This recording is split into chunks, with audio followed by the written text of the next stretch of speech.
Hello, everybody. We are ready to read a couple chapters. Well, actually, just one chapter in The Princess and the Goblins. If you are following along in the file, we are on the chapter that is entitled Week. And if you are following along in the physical copy of the book, we are on chapter 14, page 101. Page 101. That night week. During the whole of the week, Irene had been thinking every other moment of her promise to the old lady, although even now she could not feel quite sure that she had not been dreaming. Could it really be that an old lady lived at the top of the house with pigeons and a spinning wheel and a lamp that never went out? She was, however, none the less determined on the coming Friday to ascend the three stairs, walk through the passages with the many doors, and to try to find the tower in which she had either seen or dreamed her grandmother. Because remember, her grandmother wanted her to come back 1 week from Friday, or three, was it 3 weeks from Friday? No, 1 week from that Friday. And that's what she's going to do. Her nurse could not help wondering what had come onto the child. She would sit so thoughtfully silent, and even in the midst of a game with her, would so suddenly fall into a dreamy mood. But Irene took care to betray nothing, whatever efforts Ludi might make to get at her thoughts. And Ludi had to say to herself, "What an odd child she is," and give it up. At length the longed for Friday arrived, and lest Ludi should be moved to watch her, Irene endeavored to keep herself as quiet as possible. In the afternoon, she asked for her doll's house and went on arranging and rearranging the various rooms and their inhabitants for a whole hour. Then she gave a sigh and threw herself back in her chair. One of the dolls would not sit, and another would not stand, and they were all very tiresome. Indeed, there was one that would not even lie down, which was too bad. But it was now getting dark, and the darker it got, the more excited Irene became, and the more she felt it necessary to be composed. I want I see you want your tea, Princess, said the nurse. I will go and get it. The room feels close, and I will open the window a little. The evening is mild, and it won't hurt you. There is no fear of that, Ludi, said Irene, wishing she had put off going for tea till it was darker, and when she might have made her attempt with every advantage. I fancy Ludi was longer in returning than she had intended, for when Irene, who had been lost in thought, looked up, she saw that it was nearly dark, and at the same moment caught sight of a pair of eyes with bright green light glowering at her through an open window. The next instant, something leaped into her room. It was like a cat, with legs as long as a horse's, Irene said, but its body no bigger and its legs no thicker than those of a cat. She was too frightened to cry out, but not too frightened to jump from her chair and run from the room. It was plain enough to every one of my readers what she ought to have done, and indeed, Irene thought of it herself. But when she came to the foot of the old stair, just outside the nursery door, she imagined the creature running up those long ascents after her and pursuing her through the dark passages, which, after all, might lead to no tower. The thought was too much. Her heart failed her, and turning from the stair, she rushed along to the hall, whence, finding the front door open, she darted into the court, pursued, or at least she thought so, by the creature. No one happening to see her, on she ran, unable to think for fear, and ready to run anywhere to elude the awful creature with its stilt legs. Not daring to look behind her, she rushed straight out of the gate and up the mountain. Remember, it's already dark. It was foolish indeed thus to run farther and farther from all who could help her, as if she had been seeking a fit spot for the goblin creature to eat her at his leisure. That is the way fear serves us. It always sides with the thing that we are most afraid of. The princess was soon out of breath and with running uphill, but she ran on, for she fancied the horrible creature just behind her, forgetting that, had it been after her, such long legs as those must have overtaken her long ago. At last she could run no farther, and she fell, unable even to scream, by the roadside, where she lay for some time, half dead with terror. But finding nothing lay a hold of her, and her breath to come back to her, she ventured at length to get up, and half to get half up, and to peer anxiously about her. It was no so now so dark she could see nothing. Not a single star was out. She could not even tell in which direction the house lay. And between her and home she fancied the dreadful creature lying ready to pounce upon her. She saw now that she ought to have run up the stairs at once. It was well she did not scream, for although few of the goblins had come out for weeks, a stray idler or two might have heard her.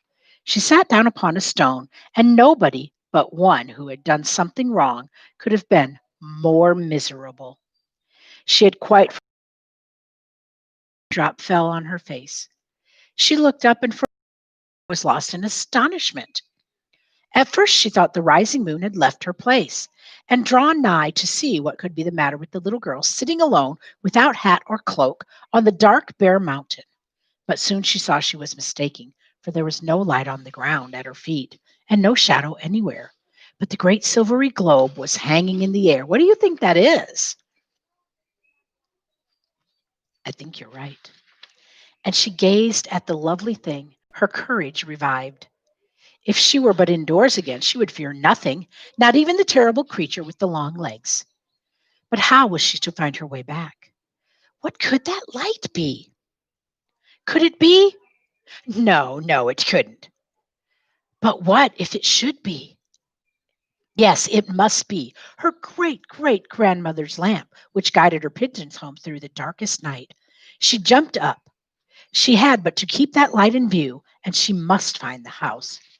Her heart grew strong. Speedily, yet softly, she walked down the hill, hoping to pass the watching creature unseen. Dark as it was, there was little danger now of choosing the wrong road.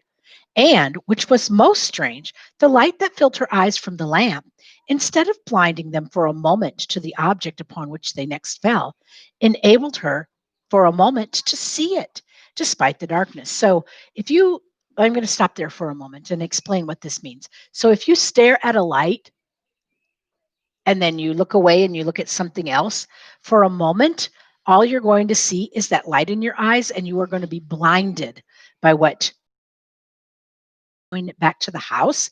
When she looks away from the light of being blind, really happening is the light is still is shining on whatever object she is looking at.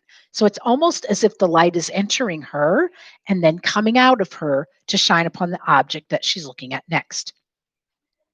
By looking at the lamp and then dropping her eyes, she could see the road for a yard or two in front of her, and this saved her from several falls, for the road was very rough. But all at once, to her dismay, it vanished, and the terror of the beast, which had left her the moment she began to return, again laid hold of her heart. The same instant, however, she caught the light of the window and knew exactly where she was.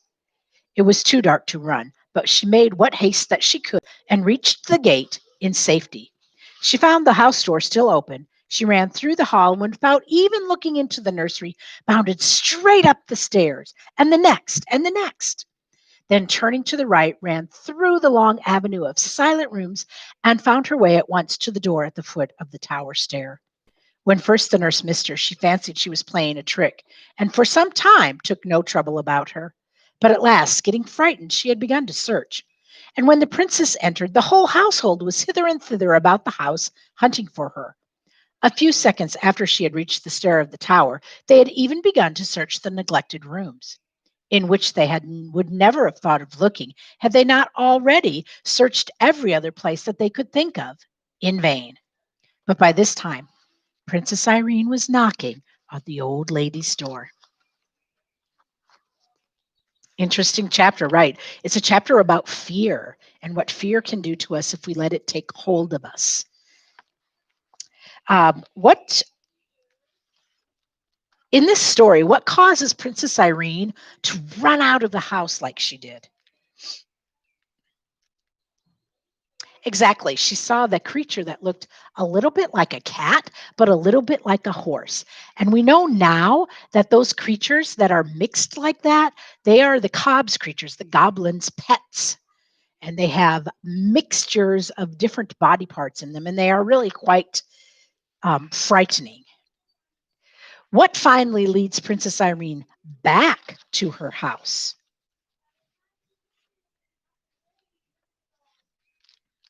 Correct. What leads her back to the house is her grandmother's light. Remember, the grandmother had the light in her bedroom that was like a moon, and it is what the pigeons used to find their way back when they got lost or when they were trying to find their way back on a very dark night. I'm moving my screen back because we're going to take some notes in our interactive notebook, and I needed to give myself some space to do that. Okay, let's go ahead and open up your interactive notebooks to the next blank page. Mine is messed up for some reason. Let's go ahead and put the heading on your paper. That is always your name. And the date, today's date. Wait, I got to spell my name correctly first. Today's date is 1/11/21. And the lesson is chapter 14. Chapter 14. As always, we start out with our plot. Plot. What is the plot of this particular chapter? Exactly. Princess Irene is frightened by one of the Cobb's creatures that jumps into her bedroom window. And so she runs outside and she is lost. But then she is able to find her way back by her grandmother's lamp. All right, let's put that into a couple sentences and write that down. Irene is frightened by one of the Cobb. How about we start over? Irene is frightened by one of the Cobb's creatures which has entered her bedroom. Say it. Irene is frightened by one of the Cobb's creatures which has entered her bedroom. Say it. Irene is frightened by one of the Cobb's creatures which has entered her bedroom. Say it as you're writing it down. Irene is frightened. That's one of our spelling words. You should be able to spell it. By one of the Cobb's, and Cobb is basic code, Cobb's creatures. We're going to use E-A to make that sound, creatures.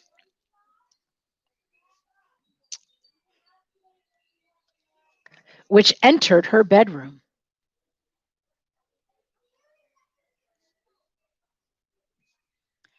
Bedroom. All right. Irene is frightened by one of the Cobb's creatures which has entered her bedroom. Okay, next sentence. She runs outside, but finds her way back in by following her grandmother's lamp. Say it. She runs outside, but finds her way back in by following her grandmother's lamp. Say it.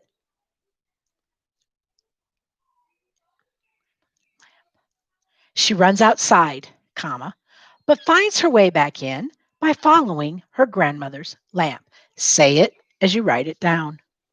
She runs outside, comma, but finds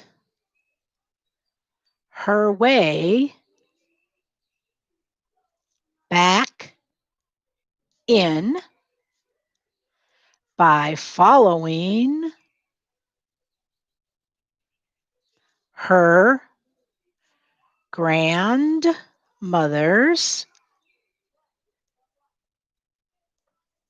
lamp. All right, that's the plot. There are no new characters to be introduced to in this story, so we do have some vocabulary. The first vocabulary word is ascent. We had ascend as one of our spelling words. This is ascent. It is the noun form of that word, and it is spelled we think to spell as scent, but we're going to use ks to make that sound. Scent, ascent. And this is what it is: a climb or walk up hills or upstairs or a hill. Let me do it again. A climb or walk upstairs or a hill. Say it. A climb or walk upstairs or a hill? Say it. A climb or walk, upstairs or a hill? Say it as you're writing it down. A climb, and that has a silent B at the end. A climb or walk, upstairs or a hill. All right, our second vocabulary word is haste. We're going to use a, ah, and we're going to use a final silent E to make it say its name. Haste. Write that down. That is the word we are going to define. Speed, quickness. Say it. Speed, quickness. Say it. Speed, quickness. Say it as you're writing it down. Speed, we're going to use E-double-E, always says E. Quickness. All right. And we have a quote that we are going to have on in this particular, in this chapter. So let's go ahead and put our quotation marks, remember? The two marks at the top, quotation marks. But that is the way fear serves us. It always sides. Well, that's the sentence. But that is the way fear serves us. Say it.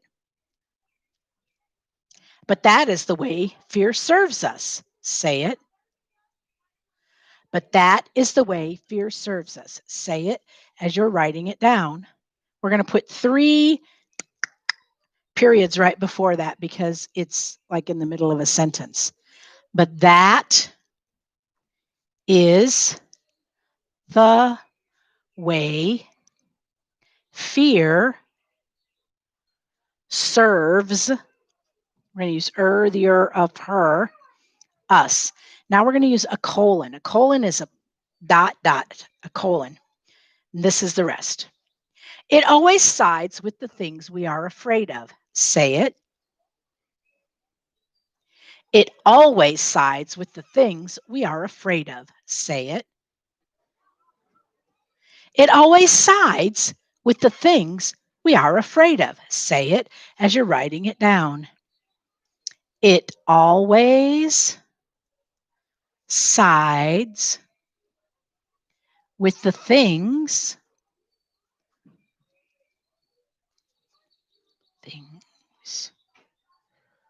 we are afraid of. And we're going to use a, 2-letter A that we do not use at the end of English words. Then you're going to go ahead and put a period and end your quotation. Okay?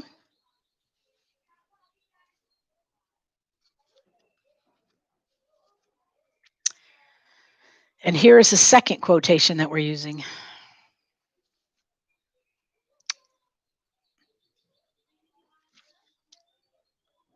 It's really long, so I'm going to give it to you in chunks. And know at the end of the chunk, there's going to be a comma.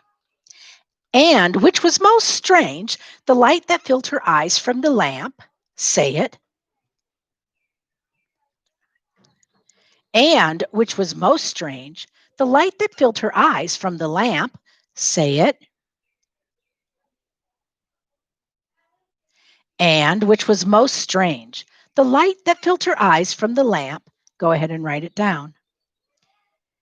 And, which was most strange, the light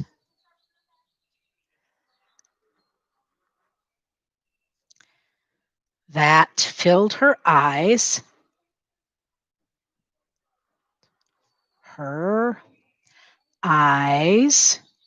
from the lamp, And then we're going to put a comma there. Instead of blinding them for a moment to the object upon which they next fell,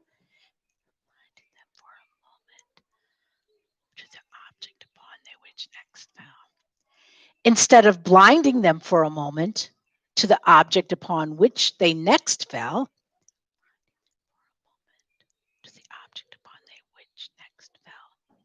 instead of blinding them for a moment to the object upon which they next fell, say it as you're writing it down. Instead of blinding them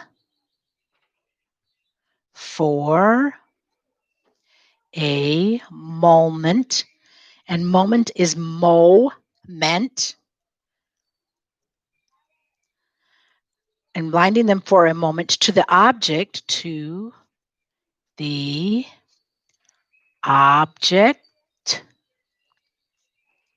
upon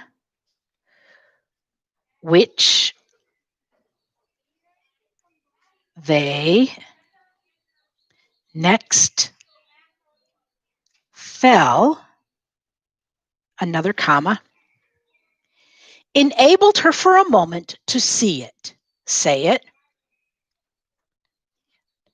Enabled her for a moment to see it. Enabled her for a moment to see it. Say it as you're writing it down. Enabled is N-A-bled. Her for a moment, again, to see it, comma, and here's the last. Despite the darkness. Despite the darkness. Despite the darkness. Say it as you're writing it down. We say despite the darkness, but we actually write des. Despite. Despite the darkness. And then put your period and end your quotation marks.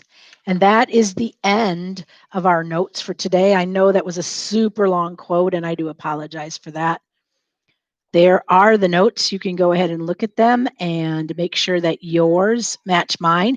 If you need to pause the video so that you can check out the notes, please do that. I want to make sure you're getting the notes because some of you are not doing super well on your quizzes. And the notes and the reading is where you're going to find the answers to those quizzes. Okay, you guys have a great day, and I will be back tomorrow with chapter 15 in The Princess and the Goblin. Bye-bye.